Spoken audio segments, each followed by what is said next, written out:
মহাপুৰুষ শ্ৰীমন্ত শংকৰদেৱে কৰ্মজীৱন এক প্ৰকাৰ ক'ব গ'লে পাটবাউসীতে তেখেতে পূৰ্ণ কৰিছিলে।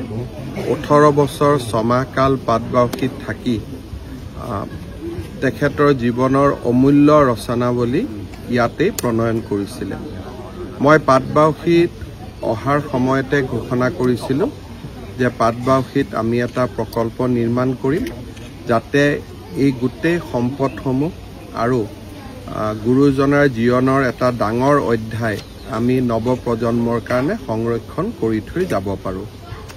আজি গুৰুজনাৰ অমূল্য ৰচনাৱলীৰে নিৰ্মাণ হোৱা সংগ্ৰহালয় এটাও উদ্বোধন হ'ল আৰু 10 কোটি টকা ব্যয়েৰে আমি ইয়াত এটা সুন্দৰ প্ৰকল্প নিৰ্মাণ কৰিম, য'ত নেকি নামঘৰটোৰো কিছু পৰিৱৰ্তন কৰা হ'ব পুৰণা নিয়ম নীতি অনুসৰি, আৰু আনুষংগিক কেইবাটাও কাম কৰা হ'ব।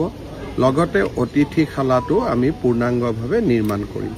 গতিকে মই ভাবোঁ যে আজিৰ দিনটো এটা গুৰুত্বপূৰ্ণ দিন। মই পুনৰ এবাৰ গুৰুজনাৰ প্ৰতি আমাৰ ভক্তিভৰা সেৱা আগবঢ়াম। মোৰ গোটেই লক্ষ্যটো হ'ল মহাপুৰুষ শংকৰদেৱে জন্মৰ পৰা পৰলোক প্ৰাপ্তিলৈ বৈকুণ্ঠ গমনলৈকে তেওঁ যিমানটো স্থানত অতিবাহিত কৰিছিল প্ৰত্যেকটো স্থানকে উন্নত কৰা। বৰদোৱাৰ কাম আমি কৰিছোঁ, যথেষ্টখিনি ভাল হৈছে। গাংমৌ থানত আমি যথেষ্টখিনি কাম কৰিছোঁ।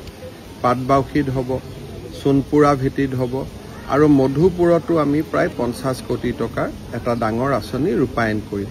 আৰু আমাৰ লগত গোটেই তেখেতে কোন সময়ত ক'ত আছিল, ক'ৰবাত যদি 10 দিনো আছিল সেইখিনিও আমাৰ লগত আছে। গতিকে আমি প্ৰত্যেকটো স্থানকে পৰ্যায়ক্ৰমে উন্নত কৰি গৈ থাকিম। বৰপেটা হাটতো যাব যাম।